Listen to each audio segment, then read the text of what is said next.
ঠান্ডা হয়ে গেছে না? মধ্যবিত্তরা 3 বেলা খাবার খায় না, 2 বেলা খাবার খায়। আর আমাদের তো এমন অবস্থা, তাই না বাবা? আমাদের অবস্থা কি, ভালো না খারাপ? মামা বলো। তুমি হুম তুমি আর আমি মানিয়ে থাকবো, অনেক বাবার কাছে কাটিয়ে দিয়ে যাবো। হুম প্রথমে বিজনেস আমার থাকতে করবো, ঠিক আছে? ঠিক আছে। What are you so far? ভাত ফেলা যায় না বাবা, দেখি তো হাতের কোনটা ভাত আছে। এদের কিছু করো এখানে, এদের ভাত এখানে। বিসমিল্লাহ বলছিলা খাওয়ার সময়? বিসমিল্লাহ আলহামদুলিল্লাহ আমার ছেলে দুটাই বলে। তো আজকে আমরা রান্না করছি হচ্ছে কপি ভাজি আর ডিম ভাজি। এই চলতেছে আমাদের খাওয়া। অথবা অনেকে বলবেন যে খাওয়ার ব্লগ করে, আবার হচ্ছে কি খায় না খায়, আমরা যা খাই তাই ভিডিও দেখাই। অনেক কিছু খাইতে ইচ্ছা করলেও আসলে আমরা খাইতে পাই না। তো আমার জীবনের চরম ভুল, যে ভুল আমি এখনো করতেছি, আমি জানি এই ভুল থেকে বের না হলে আমার জীবনের আসলে একটা পরিবর্তন নাও। যেটা আমি এখনই বললাম না, হুম ওটা করবা, ঠিক আছে? ঠিক আছে নাও নাও। তোমাকে এখন ভাতে আছে। খাওয়ার সময় যত কাহিনী জীবনে দেখবেন যে ওই সমস্ত মানুষ জীবন পরিবর্তন করতে পারে না যারা শুধুমাত্র নিজের জন্য ডিসিশন নিতে পারে না। তো আসলে আমি আমার নিজের দিক থেকে একদম ফাইনাল ডিসিশন আমি নিয়ে ফেলছি। এত কিছু ভেবে কোনো লাভ নাই, কারণ জীবনে যে মানুষটার জন্য আপনি চিন্তা করবেন এরা আপনার লাইফে একটা সময় থাকবে না। সো তাদেরকে নিয়ে ভেবে নিজের মূল্যবান সময় নষ্ট করে কোনো লাভ নেই। কে তুমি আমাকে নিয়ে রামাইরা বিজনেস করে টাকা কামানো, তুমি সব টাকা পাবো, আমাকে বাবার কাছে রাখতে দিয়ে দেবো, ঠিক আছে? এটা করবে, আচ্ছা? ছাড়ো।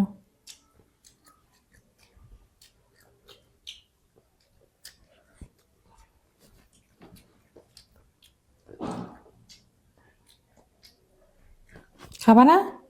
নাটক করো না, নাও তাড়াতাড়ি, আমাদের পেট ভরে না, নাও নাও। বিসমিল্লাহ। তাহলে ওঠার পরে বেশি খাই না, একটু পরে বেশি খাই। এটা ঠিক বলছো। ও কি করবে জানেন, যখন আমরা ঘুমাবো রাত 2টা 3টা বাজবে, তখন ও বলবে কি আম্মু ভাত রান্না করবে না। সে রাত 2টা 3টার সময় ভাত খাবে, ওর জায়গা থাকে, তখন আর ক্ষুধা। ডিমটা তো দাও, ডিমটা বলো। তো না, গরম গরম ভাত। তো এখানে বাসি সিম ছিল, একটু তো নিলাম। খাও না এটা। খাবা না? খাও একটু। সিম খাবা? না, সিমের সঙ্গে ভর্তা হলে ভাল লাগে, ভর্তা মনে হয় শেষ। বিসমিল্লাহ। একটা আলুর ভর্তা করছিলাম কালকে। বিসমিল্লাহ।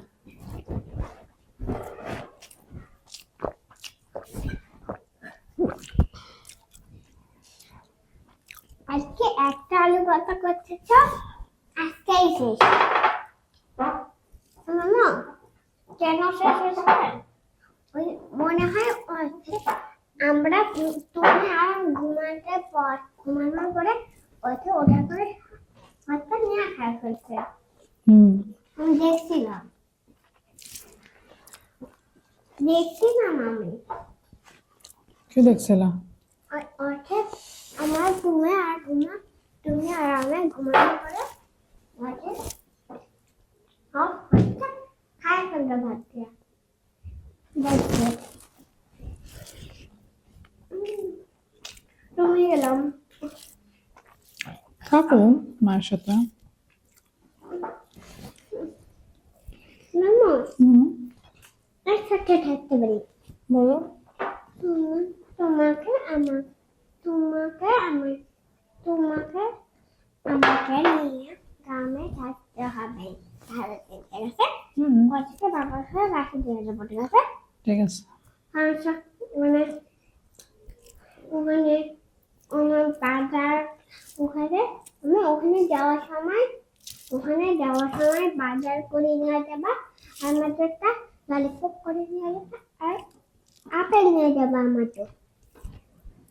ওই তখন বললাম না হুম, আপেল নিয়ে আসতে, আপেল নিয়ে যাবা, সবজি নিয়ে যাবা, আমাকে তো ললিপপ নিয়ে যাবা, ঠিক আছে? ঠিক আছে। ছোট ব্যাপার। ওখানে ওখানে তো ওখানে তো একটু ওখানে তো একটু টাকা পাবো। ওখান থেকে টাকা পাবো না? টাকা পাবো? কখন টাকা পাই? কি টাকা পাও? ওই গ্রামে যে টাকা পায়, হুম, গ্রামে টাকা পায় আমাদের, গ্রামে টাকা দেয়। মোমো গ্রামে কাজ করে টাকা দেয় না?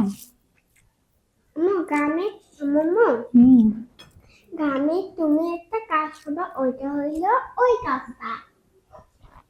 কি কাজ? ওই ওই কাজটা কি কাজ? ওই পিছনে পিছনে যেটা বাগান আছে না, হুম, ওখানে যে গাছে ফসল না, ওখানে ফসল উগাই দিবা, ঠিক আছে? ফসল? হ্যাঁ। ঠিক আছে। মোমো হুম, আমি দিয়েছিলাম হুম, ফসল উগাইলে অনেক টাকা দেয়। হুম, 25 টাকাও দিতে পারে, 100 টাকাও দিতে পারে, হুম, যা টাকা দিতে পারে, অবশ্যই। অনেক টাকা দিতে পারে, অনেক টাকাও দিতে পারে, আপেলও দিতে হবে। হুম, মামু বলো। তুমি তুমি ফসল উগাইলে হুম, তোমাকে ফসল উগাইলে আপেলও ফলও দিবে আমাদের, আর টাকাও দিবে, দুইটা একসাথে দিবে। তা তো অবশ্যই। খালি গেলা চলে গেলাম? হুম ঠিক আছে। রুমে গেলা, টাটা টাটা টাটা। টাটা। আমার ছেলে পরামর্শ দিল, দেখছেন? পিছনে ওদের বাগান আছে, যেখানে ফসলও লাগাইতে বলতেছে, আবার ফলও লাগাইতে বলতেছে। ফল লাগালে 25 টাকা 100 টাকা বিক্রিও করতে পারবো, আবার খেতেও পারবো। কম